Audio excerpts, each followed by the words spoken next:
electric and other new energy public transport and commercial vehicles, including working with franchise bus companies to conduct trials of hydrogen fuel cell buses with a view to formulating a specific roadmap and timetable for the use of new energy public transport in 2025. 至於廢棄物相關嘅碳排放，我哋會按住政府今年初公布嘅香港資源同埋藍圖2035加快步伐，推動全民減廢，發展轉廢為能嘅設施，以及支援循環經濟嘅發展。氣候變化係挑戰，但亦都係機遇。未來15到20年，政府將需要投放2400億元，推行各項減緩同埋適應氣候變化嘅措施。私人界別亦都需要投入大量嘅資源嚟實現低碳嘅轉型。綠色經濟轉型係大勢所趨。香港作為國際金融中心，擁有龐大嘅金融市場同埋完善嘅國際級監管架構，匯聚全球領先嘅金融同埋專業機構。financial and professional institutions, green assessment and certification organizations, as well as international investors. With these capabilities and advantages, we're well placed to develop our country into the regional green finance hub. By serving as a premier financing platform for green enterprises and projects, we have a significant role to play in addressing climate change. The passage of legislation on municipal solid waste charging by LegCo in August this year is an important milestone in Hong Kong's waste reduction work. We'll embark on preparatory work for the implementation of MSW charging, which includes strengthening support for community recycling of resources, increasing collection points, and enhancing service efficiency of community recycling network. We also make good use of smart technologies. The government has rolled out central collection services for food waste and waste plastics on a pilot basis, and our efforts have begun to bear fruit. We'll soon expand the two pilot schemes to extend the territorial coverage and service targets. To complement the upstream collection of recyclables, we'll further promote the development of downstream waste energy and waste resources infrastructure to gradually reduce our reliance on landfills. For enhanced synergy, I've asked the Environmental Protection Department to take over the management of refuse collection points and household refuse collection services from the Food and Environmental Hygiene Department, so as to bring the collection, recycling, delivery, and treatment of waste under the same umbrella. Our current urban renewal strategy places emphasis on both redevelopment and rehabilitation. Apart from acquisition, demolition, and redevelopment of aged buildings by the URL developers, the current time government has allocated over $19 billion in total to subsidize owners of aged buildings to maintain and repair the properties. However, with the rapid aging of buildings, the number of private buildings aged 15 years or above has surged from 3,900 to 8,600 over the past decade, coupled with the dilapidation of more than 5,003 new buildings across the territory. We must adopt more effective policy measures to expedite the pace of redevelopment and renewal. We will adopt a multi-pronged approach. First, based on the recently completed Yau Wong district study, the URA will step up urban renewal with an innovative and district-based approach for Yamate and Mong Kok, including piloting planning tools such as transfer of plot ratio and street consolidation in suitable redevelopment projects. Such tools will also be applicable to privately led redevelopment projects in other districts where appropriate. Second, I will invite the URA to commence similar district planning studies on old districts of Tsuen Wan and Sham Shui Po with a view to formulating renewal plans for these two districts. Third, we will explore ways to lower the compulsory sale thresholds under the Land Compulsory Sale for Redevelopment Ordinance to expedite redevelopment of aged buildings. During the process, the Development Bureau will give due consideration to factors such as minority owners' interests and building conditions and gauge the views of stakeholders. 我喺舊年嘅施政報告提出躍動港島南嘅計劃，發展局已經喺今年2月成立躍動港島南辦事處，並已備咗首份概念總綱計劃，就如何美化、活化同埋綠化黃竹坑、香港仔同埋鴨脷洲地區，聽取地區嘅意見。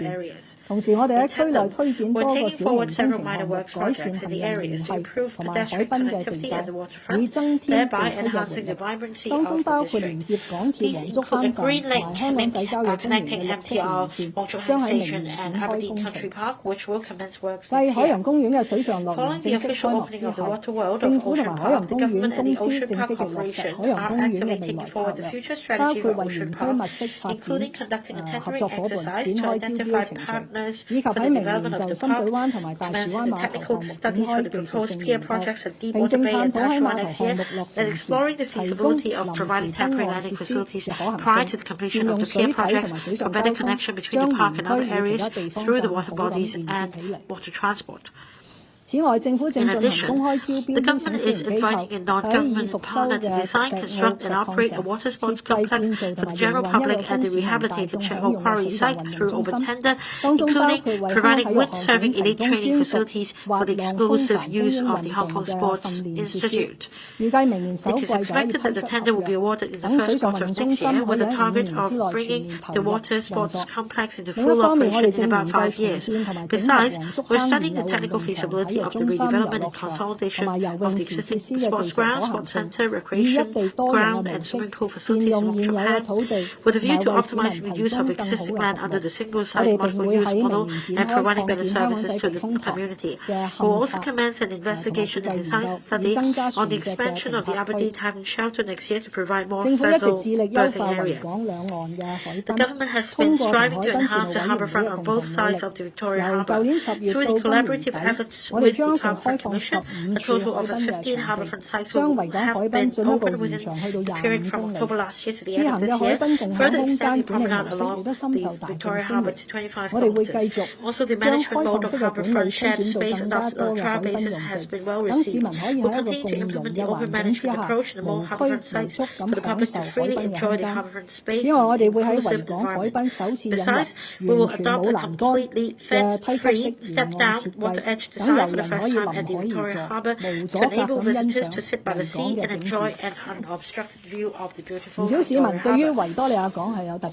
Many of us have a special affection for the Victoria Harbour. With the endeavours of the government over the past few years, the harbourfront has become a prime public space. In recent years, there have been views saying that the protection of the harbourfront or protection of the harbour ordinance should be amended. I have no objection to reviewing the ordinance, which has been implemented for more than 2 decades, but I believe that the purpose of any amendment to the said legislation should be to improve connectivity of the harbourfront and increase public space, and not for reclamation to provide land for sale or housing development. The Secretary for Development will commence discussion on the matter in due course.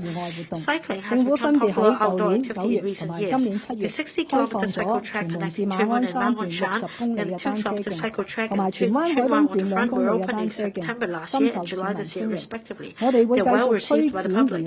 Continued efforts will be made to take forward the construction works of the remaining track of about 20 kilometres between Tuen Mun and Tuen Wan, so as to complete the cycle track network connecting eastern and western territories. As for the urban area, the 13-kilometre greenway for shared use by pedestrians and cyclists in the Kai-Tak development area will be completed in phases from 2023 onwards. Rapid progress has been made since the launch of 5G services last year, with network coverage now topping 90% and even up to 99% in core business districts. According to a report by an international market survey institution this year, Hong Kong ranks first and second in the world in terms of 5G coverage and stability, respectively, bringing vast potential for various commercial services and smart city applications. The government will promote 5G development on various fronts, including releasing more 5G spectrum for auctioning by the end of this month to satisfy the needs of various 5G services in terms of speed, capacity, and coverage. Through the subsidy scheme for encouraging early deployment of 5G, we will subsidize more sectors to boost efficiency and productivity by adopting innovative 5G applications such as telemedicine, distance maintenance support, and real-time safety monitoring in construction sites. Smart mobility is another key initiative to promote smart city development. The Transport Department will progressively implement the free-flow tolling system at government toll tunnels and the Changsha control area from the end of next year. The system will bring convenience to motorists and improve tunnel traffic. Of the 7 automated parking system projects, those in Tuen Mun and Tai Po will be commissioned this year and next year, respectively. To promote autonomous vehicles, the Transport and Housing Bureau will submit a bill to the next term of legislature on the establishment of a new regulatory framework for autonomous vehicles to enable wider and more flexible trial and use.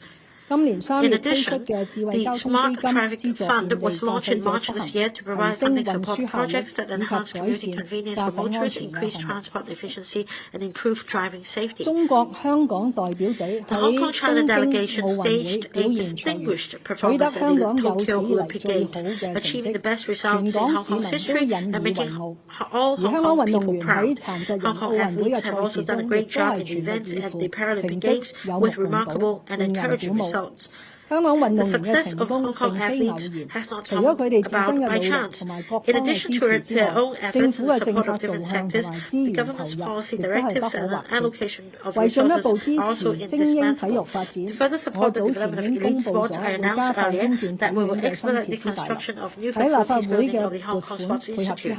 With funding approval by LegCo, we will seek to complete the works in mid-2024. We will also finance jointly with the Hong Kong Jockey Club Charities Trust the setting up of a $300 million special fund to enhance, through research in sports science and sports medicine, the competitiveness of athletes in international sports events. Furthermore, the government will continue to provide support for retired athletes, including athletes with disabilities.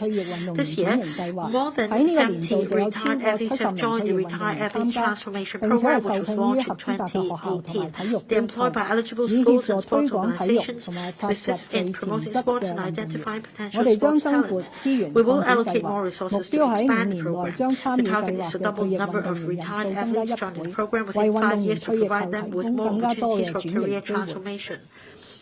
In addition to policy objectives of supporting elite sports, maintaining Hong Kong as a center for major international sports events, and promoting sports in the community, we will explore ways to further promote sports development in Hong Kong through enhanced professionalism in sports sector and development of sports as an industry. The commissioning of the high-tech sports parks in 2023 and opportunities arising from Greater Bay Area will foster more diversified development in sports and provide young people as well as retired athletes with job and development opportunities. A working group chaired by the Secretary of Home Affairs will discuss with the business and sports sector on how to further support the development of the sports industry in Hong Kong and submit a report to me in due course. I'm grateful for the trust and support of the central government in allowing Guangdong, Hong Kong, and Macau to host the 50th National Games in 2025.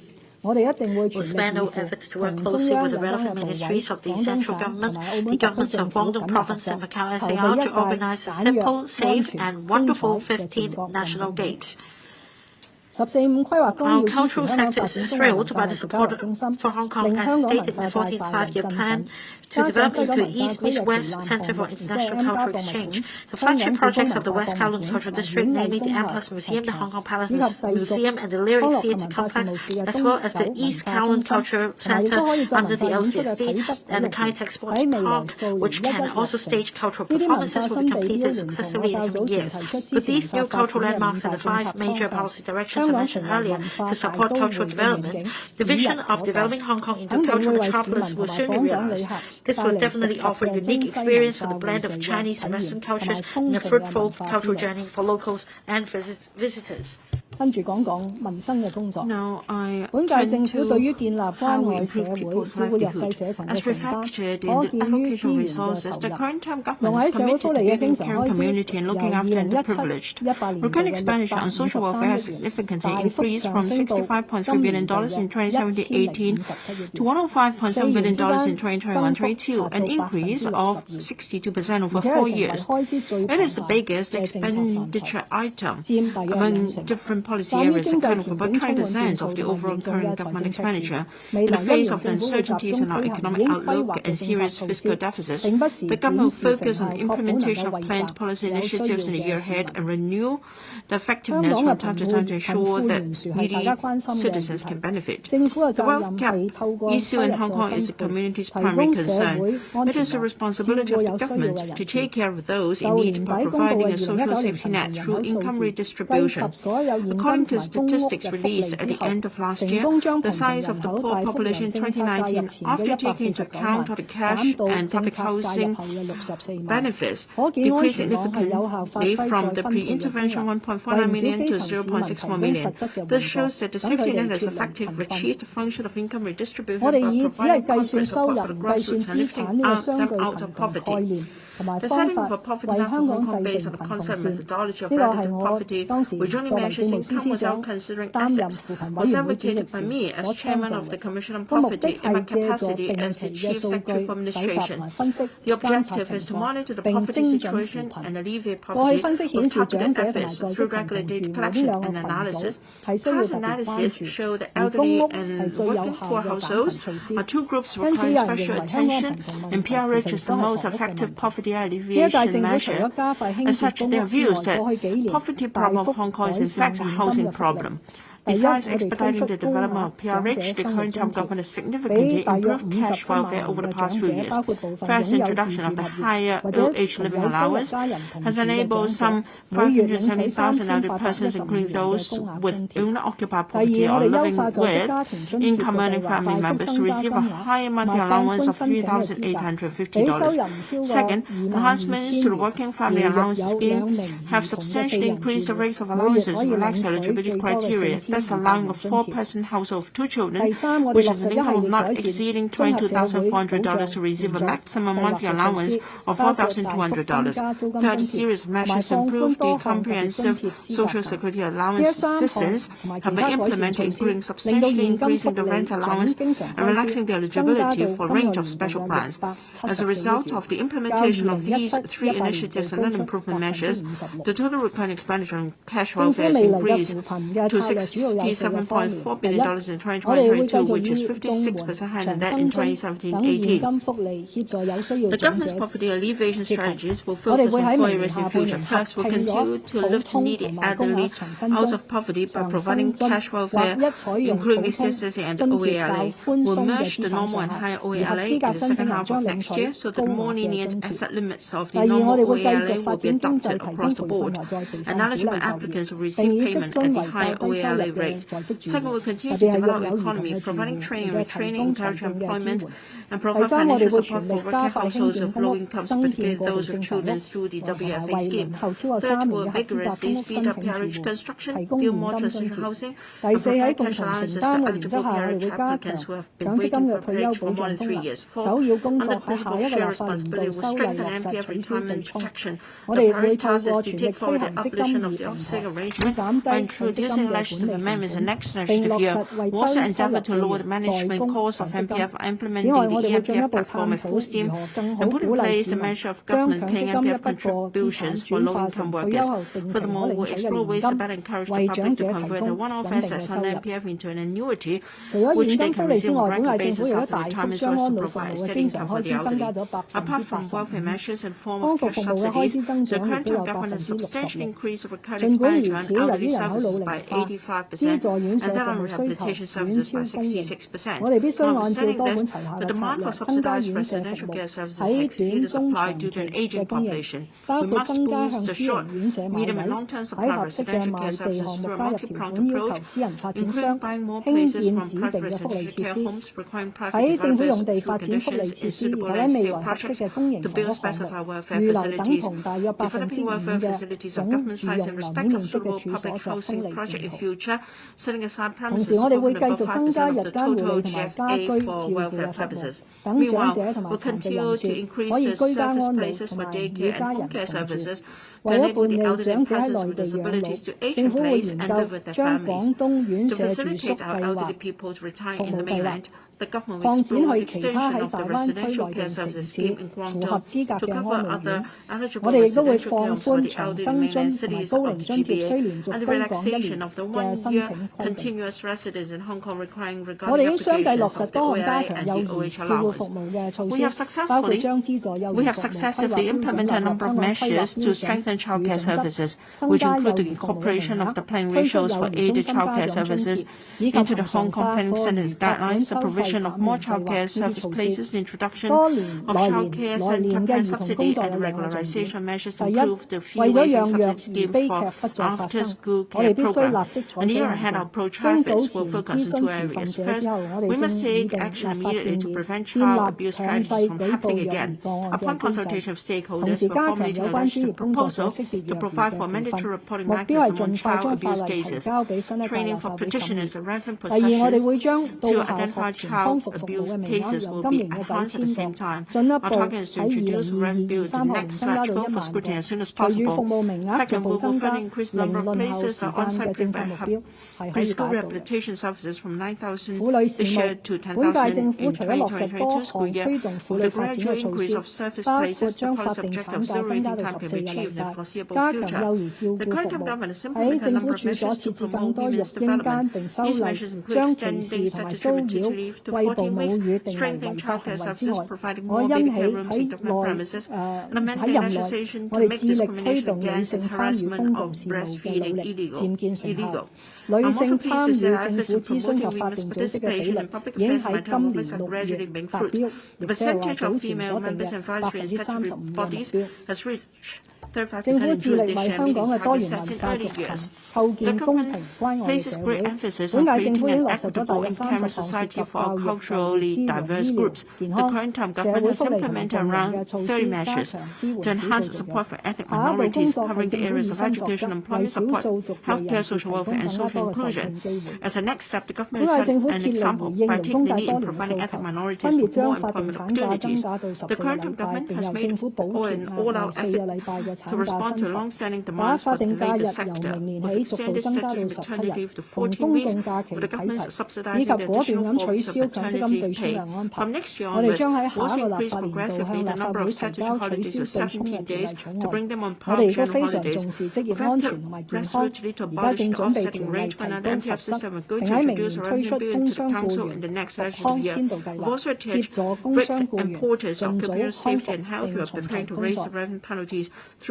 喺過去21個月嘅抗疫工作中，所有確診市民同埋人士都能夠喺醫院獲得適切嘅治療，呢個成績係殊不簡單，顯示本港醫療系統嘅高效專業同埋快速應變能力。然而，我哋嘅醫療制度係仍然有不足嘅地方，需要喺多個範疇作出改善，以應對人口老化對醫療服務帶來嘅挑戰。其中，大力發展基層醫療同埋推動醫社合作係刻不容緩。我早喺2017年嘅施政報告已經提倡要設立嶄新運動模式嘅地區康健中心，提倡基層醫療以減輕醫管局負擔。經過幾年嘅努力，政府喺葵青、深水埗、黃大仙、屯門、南區同埋元朗設立或者即將設立地區康健中心。我哋已經喺另外11個區設立地區康健站。同時間，食衞局已經着手全面檢討基層醫療健康服務同埋管治架構等方面嘅規劃，以期為香港基層醫療健康服務制定可持續嘅發展藍圖。其中，加大醫社合作將係重要嘅一環。新冠疫情為全球公共衛生當局帶嚟極大嘅挑戰，香港亦都唔例外。我哋會就過去21個月嘅抗疫經驗作階段性嘅總結，並考慮加強衛生署喺制定同埋實施公共衛生策略、監管同埋促進醫療科技及藥物研發等方面嘅核心功能，以提升該部門喺應對未來社會同埋公共衛生發展嘅能力。政府一直採取多管齊下措施增加醫療人手，包括持續增加大學教育資助委員會資助院校同埋自資院校嘅本地醫療培訓學額，以及引入非本地培訓醫療人員，以支援各項醫療服務嘅發展。香港醫療系統素以優質同埋安全見稱，然而一如其他先進嘅經濟體，本港嘅醫療系統面對唔少挑戰，包括人口老化、同生活模式相關嘅疾病與日俱增，以及公眾對於醫療服務嘅期望係不斷咁提高。要應對種種嘅挑戰，充足嘅醫療人手不可或缺。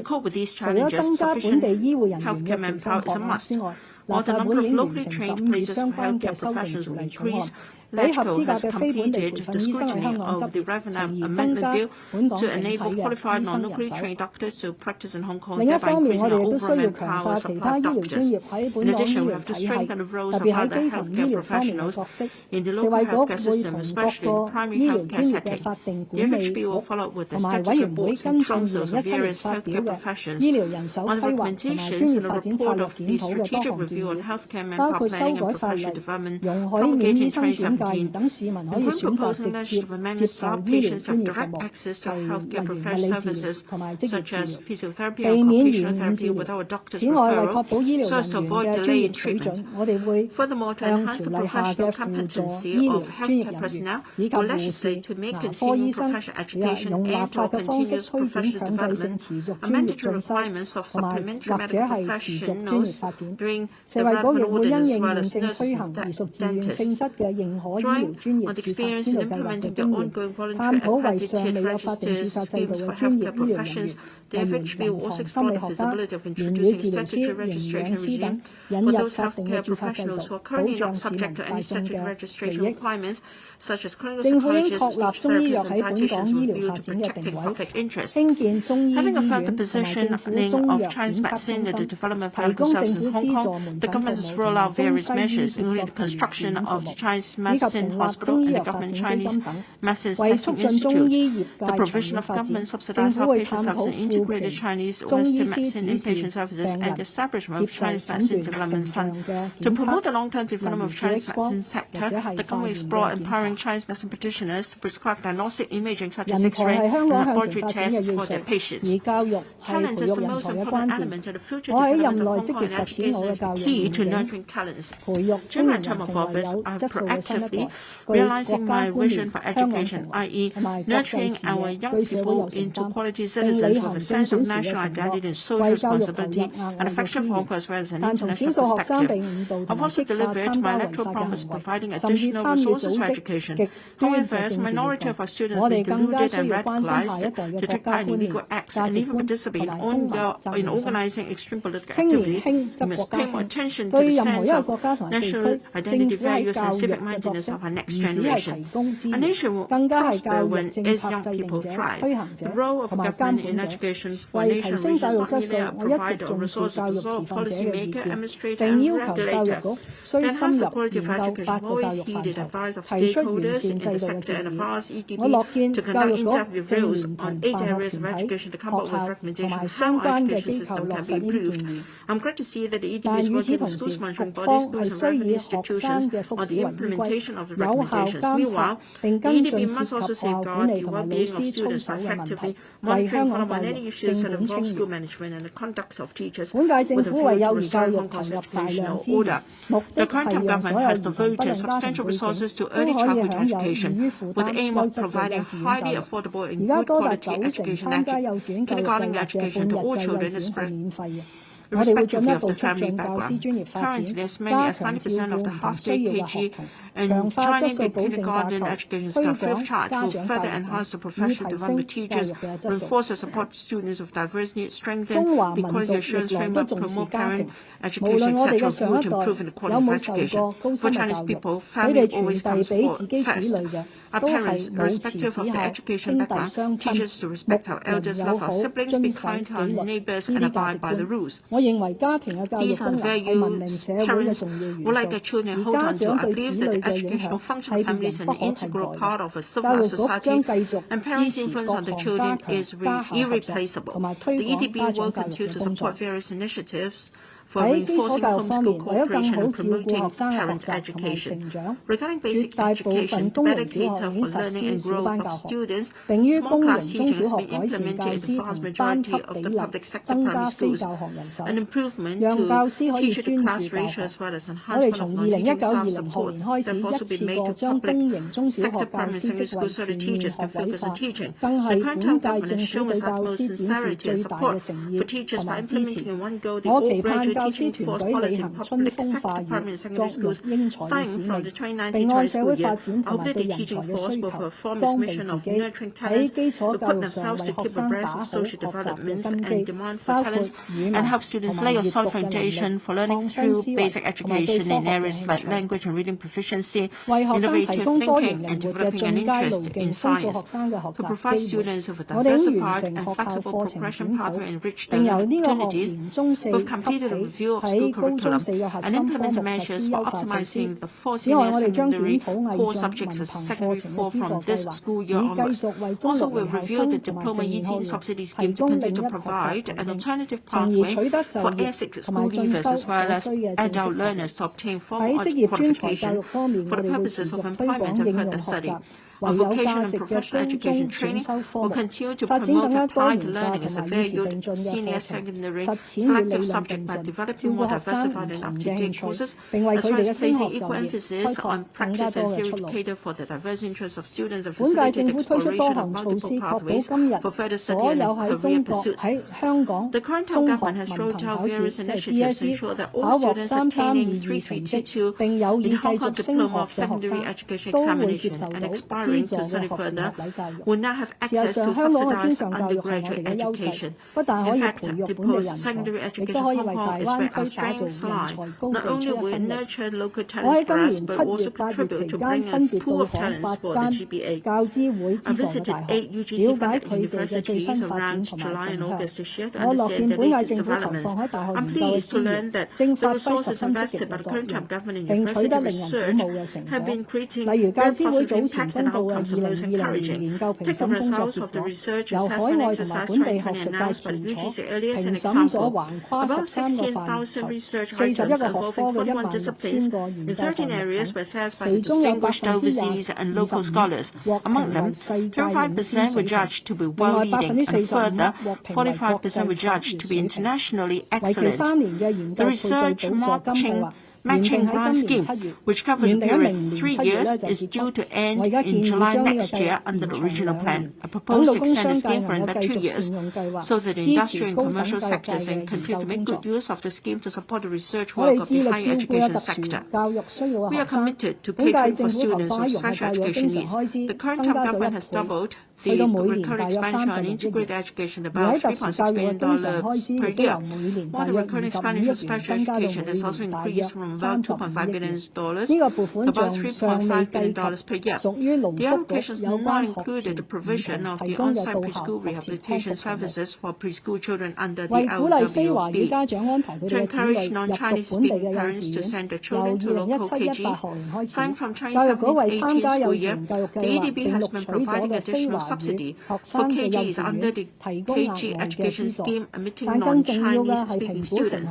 What is more important, however, is to assess the effectiveness of this initiative and make adjustments appropriate, with the hope that the language will no longer be a barrier for non-Chinese speaking students to integrate into the local community and enter the job market. The child is father to the man. This is particularly true for a person's character and sense of national identity.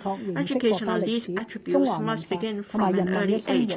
Students should acquire through education at an early age a correct understanding of history and culture of our country, as well as the way of the life of its people, including the constitutional order of Hong Kong itself.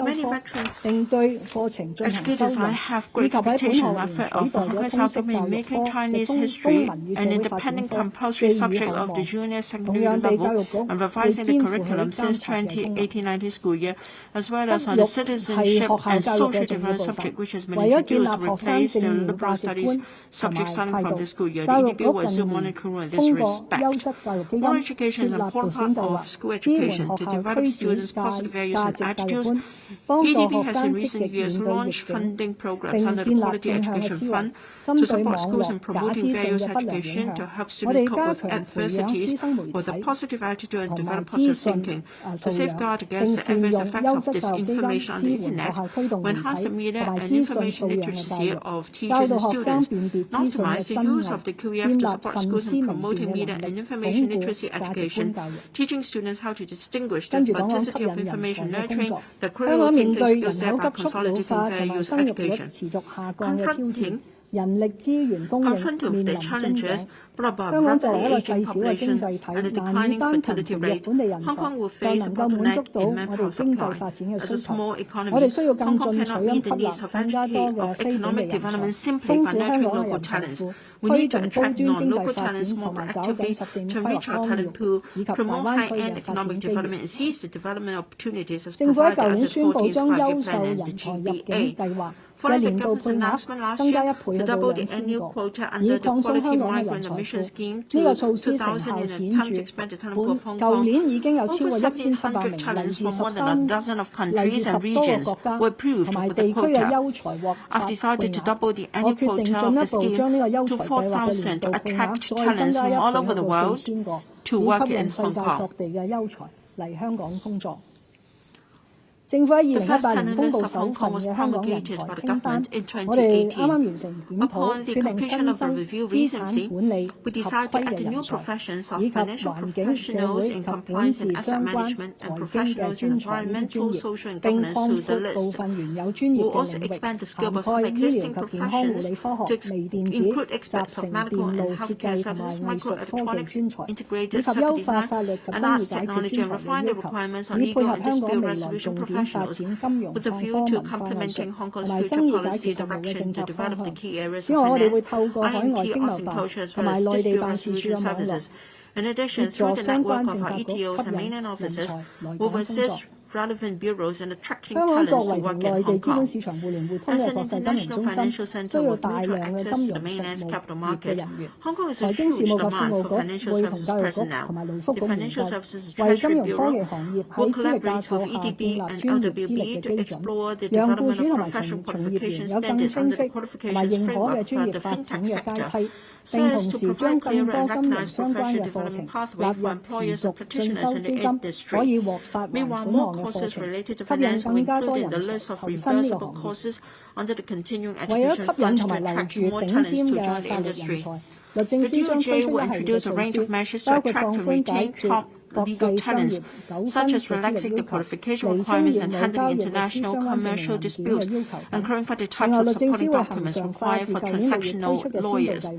Moreover, the DOJ will regularize the pilot scheme introduced in June last year to allow eligible non-Hong Kong residents to participate in arbitral proceedings in Hong Kong as solicitors on a short-term basis without the need to obtain employment visas beforehand. The scheme will strengthen Hong Kong's position as an international center for legal and dispute resolution services in the Asia-Pacific region. Fostering the IP manpower capacity of the private enterprises is the key to developing Hong Kong into an IP trading center. Therefore, the IPD will enhance and organize more training courses under the IP manager scheme with a view to assisting SMEs to build up their manpower resources in IP protection management and commercialization. In recent years, the government has spared no effort in expanding the IMT talent pool. For example, the Global STEM Professorship Scheme proposed in my policy address last year is a huge success. Over 40 distinguished scholars and their research teams from 8 economies recruited the first tranche of graduates arriving in Hong Kong. We will continue to implement the scheme to attract more renowned IMT scholars and their research teams to Hong Kong, such that our local universities will scale new heights in IMT research and development activities. To encourage the UGC fund activities to flexibly deploy resources to nurture more research talents in support of their research activities, the open enrollment ceiling of UGC-funded research postgraduate program students will be further relaxed from 70% to 100%. Meanwhile, we already invited the UGC to assess the supply of land, supply of and demand for UGC-funded postgraduate places, and consider the feasibility of increasing the number of funded places. The Hong Kong IAA was established in 2016 with the aim of nurturing aviation management talents from over the region. Apart from actively collaborating with organizations, including local educational and vocational institutions and the International Civil Aviation Organization in offering related training, the HKIA also partnered with the National School of Civil Aviation of France to co-organize the Advanced Master Program in Air Transport Management, which has successfully attracted students from Hong Kong and the Belt and Road Initiative countries. Approval has been given by the Ministry of Education for senior management in the mainland aviation sector to enroll in the Advanced Master Program starting from next year. Talents are the key to arts and cultural excellence. We'll put more emphasis on nurturing talents in different artistic and creative fields, such as arts administration, arts technology, and scriptwriting. In respect of Cantonese opera, we will provide training for young talents and support the continued professional development of practitioners. As for the film industry, we will nurture budding directors and scriptwriting talents through the Film Development Fund. To enhance the two-way flow of talents within the GBA and respond proactively to the aspirations of the International Chambers of Commerce in Hong Kong, for the facilitation of non-Chinese Hong Kong residents to travel to the mainland cities of the GBA, I put forward concrete proposals to the central government. I learned that relevant central authorities would actively consider facilitating the flow of talents between Guangdong and Hong Kong, especially the relevant arrangements which will facilitate non-Chinese nationals residing in Hong Kong to travel to the mainland cities of GBA for business, research, exchanges, and visits, etc. To this end, they will agree to discuss the matter with the Hong Kong government by the end of this year. These efforts will enhance Hong Kong's attractiveness to foreign businesses and overseas talents. Over the past 2 years, Hong Kong has faced severe challenges, prompting us to rethink the positioning and focus of our youth work. On the one hand, we should establish more effective channels to gauge the views of young people of different backgrounds in order to better meet their needs in areas such as education, career pursuits, housing, upward mobility, and development of the potential. On the other hand, We need to put more emphasis on nurturing young people's positive thinking to help them develop positive values and enable them to become a new generation with a sense of responsibility and with an aspiration and willingness to strive for the future of our country and of Hong Kong. In this connection, I invite the Youth Development Commission to explore ways to enrich its existing program and launch new funding initiatives. For the policy address public consultation this year, I've arranged 3 special sessions to meet with students, young people, and listen to their views in person. I hope there will be more exchange opportunities following the delivery of this policy address. The central government also cares about our young people. The 14th Five-Year Plan mentions facilitating young people of Hong Kong and Macau to study, work, and start businesses in mainland cities of the GBA and establishing a brand of policy exchanges among the young people of Guangdong, Hong Kong, and Macau. Recently, central authorities and relevant municipal governments have also introduced measures to support the development of Hong Kong young people in mainland, including support for the funding scheme for youth entrepreneurship in the GBA and GBA Youth Employment Scheme as stated in my policy draft last year, as well as support for enhancing various mainland internship and exchange programs. To encourage young people to participate in policy discussion, we have regularized a member self-recommendation scheme for youth, under which young people aged between 18 and 35 are recruited on a regular basis to participate in government advisory committees. Up to now, around 440 posts are held by about 270 young people who have been appointed to SABs through MSSY. The overall ratio of appointing young members in ASBs have increased from 7.8% at the end of 2017 to currently 14.8%, gradually reaching the target of 15% set by the current term government. While we have an ambitious plan to deliver, our top priority right now remains clear. That is to do our best to control the epidemic for the community so that normal cross-boundary flow of people can be resumed as soon as possible. Looking back in our fight against the epidemic over the past 21 months, I and my colleagues as well as HA and our expert teams have strictly implemented with financial justifications the strategy of guarding against the importation of cases and resurgence of local infections. Thanks to the staunch support of the general public, we have weathered 4 waves of surging cases and adaptedly adjusted our anti-epidemic strategy in light of experience. This strategy has proven effective as Hong Kong's figures are confirmed and fatal cases among the lowest in the world. For a city as compact as Hong Kong with the magnitude of flow of people and goods, every Hong Kong citizen should be given credit for this achievement. I would like to express my sincere thanks to each and everyone who has joined the fight against the epidemic. Be they from the civil service and healthcare and residential care sectors or other trades, their commitment and dedication have enabled society to maintain normal operation as far as practicable amid the epidemic. What is more, on behalf of the Hong Kong SAR, I extend our heartfelt gratitude to the central government for its clear support for our anti-epidemic work. Last month, the Chief Executive Administration led the delegation of the Hong Kong SAR government to attend a meeting on anti-epidemic work with relevant authorities in the mainland. During the meeting, the two sides explored in detail matters relating to the gradual and orderly resumption of quarantine-free travel between the 2 places and assess the possible risks of resumption of quarantine-free travel. The 2 sides will further study the related details and strive to hold the second meeting as soon as possible. To resume cross-boundary travel, the support of the public is vital. If you, your family, or friends have not got a jab yet, please do not hesitate anymore and get vaccinated as soon as possible to prevent yourself and your family from infection and help create favorable conditions for cross-boundary travel.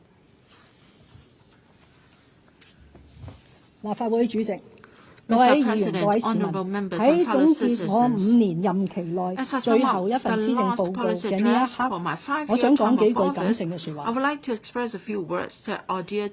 我從41年前離開大學嘅校園，踏入政府以來，一直都堅信憑住為民服務嘅理念同埋積極有為嘅作風，就可以喺政治體制內建設更公平、更仁愛嘅香港社會。我有幸參與香港順利回歸祖國，回歸後又喺唔同嘅工作崗位貫徹落實一國兩制，確保香港長期繁榮穩定。4年多前就任特區行政長官，深感任重道遠，既係我公務生涯裏邊最大嘅榮譽，亦都迎來咗人生中最大嘅挑戰。上任都唔到2年，就因為修例嘅風波、社會嘅暴亂， Within 2 years of taking office, I came under unprecedented pressure due to opposition of the proposed legislative amendments, the Fugitive Offenders Ordinance, the social unrest, the incessant and gross interference in Hong Kong affairs by external forces, as well as the impact of the COVID-19 pandemic. The driving force backing me up in overcoming all these challenges come from the earnest words of the central government that it will always provide staunch support to Hong Kong. My pledge to always stand by the side of people of Hong Kong when I took office, and the unfailing trust and support of my family. 同埋默默支持。今日香港喺國家安全同埋選舉制度雙重保障之下，已經返到一國兩制嘅正確軌道。我比任何時候都對香港更有信心。更加肯定香港可以融入國家嘅發展大局，喺國家邁向第二個百年奮鬥目標嘅進程中發揮不可替代嘅作用。當然，我亦都更期盼我哋可以培育有國家觀念、香港情懷、對社會有承擔嘅新一代新課程。and pass on the torch to them. The coming year, 2022, will mark the important occasion of the 25th anniversary of Hong Kong's return to the motherland. Led by the Chief Secretary of Administration, a committee comprising bureaus and departments has commenced preparatory work for a series of celebration activities and will liaise with various sectors of the community in due course to jointly organize more exciting events for the public to rejoice in celebration of our return to the motherland. There have been views that the 25th anniversary of the establishment of the Hong Kong SR is halfway of the journey, that things should remain unchanged for 50 years as enshrined in the Basic Law, and the beginning to the second half of the implementation of one country, two systems. In my view, however, under the steer of the central government and with the cooperation of the Hong Kong SR, we have, through one country, two systems, improved our legal system and enforcement mechanisms required for safeguarding national safety and enhance an electoral system that conforms to the constitutional order of the Hong Kong SR. Safeguarded by the Constitution and the Basic Law, one country, two systems will become one of the strengths of the governance system of a country. So long as the Hong Kong SR further observes and upholds the principle of one country and fulfills the requirement of patriots, administering Hong Kong, the two systems will definitely thrive and flourish, and Hong Kong will continue to be cherished by our country. At this new start, the 2021 policy address has unveiled a new paradigm and set out a new blueprint. Let us stand united and set off to building a bright future together. Thank you. The Chief Executive has delivered the policy address to the Council and now leaves the chamber. Members, please stand.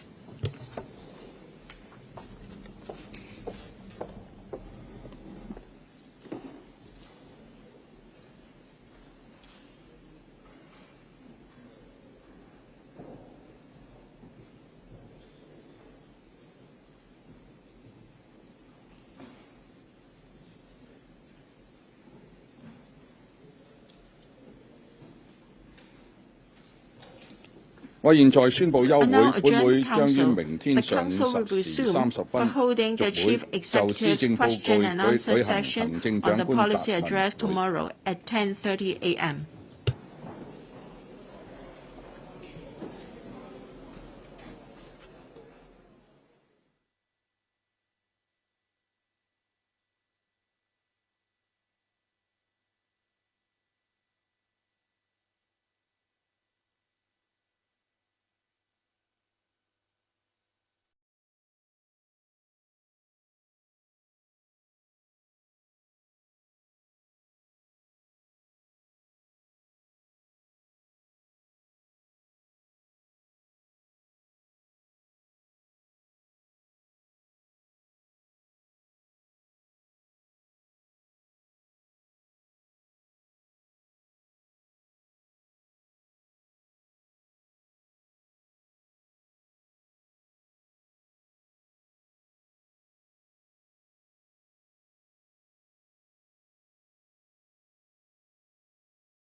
報。